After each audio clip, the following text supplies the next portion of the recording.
Wake up and stay in bed. There are good reasons to stay in bed in the morning. But once those are completed, then staying in bed, curtains drawn, just using your passively scrolling on social media. There are neurobiological data showing that when you are upright, you actually are stimulating this area of the brain called locus coeruleus, whereas when you recline, you actually are less alert. Literally, the position of your body dictates some of your levels of alertness. If you're looking down while working, you're actually less alert than you could be if your eyes are averted slightly over nasal most people level. That are on their phone, including me, and the postural stuff is really bad too. I mean, I'm trying to really combat that internal rotation, the C-shaped human kind of thing, it's really not good. I'm really trying. In fact, this is so common now, this C-shaped human thing, that it almost feels strange to be upright.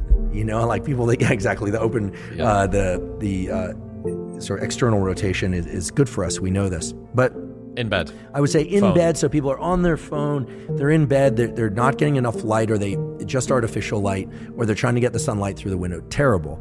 They are then going and sitting and getting into like hip flexor contraction. They're drinking coffee too early in the day. They aren't getting into any kind of movement, but it's mostly about this sort of randomization of activities. You're sort of making a cup of coffee while texting, not getting sunlight, then they're scattering that in with like a little bit of work, but then something hits that's stressful and they're diverting their attention. They're sort of building in this attention deficit-like disorder. And I have to say, even though I describe my morning routine accurately, if I were to really optimize it, and I've done this from time to time, I would get up, I would hydrate, and I would immediately exercise.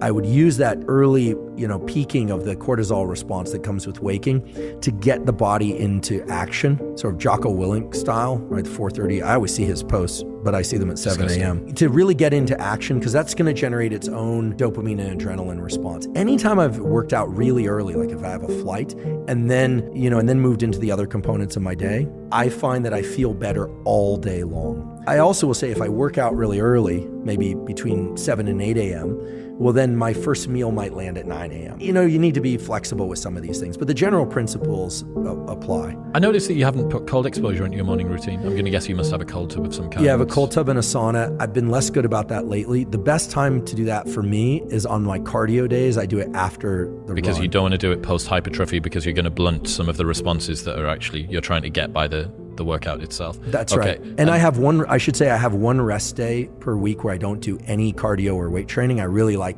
having a complete rest day, but on that complete rest day, if I can, I'll do 20 minutes of sauna and then cold for 3 minutes, 20 minutes of sauna and then cold. I'll make the rest day reparative. Yep. And generally we make that social where we're talking about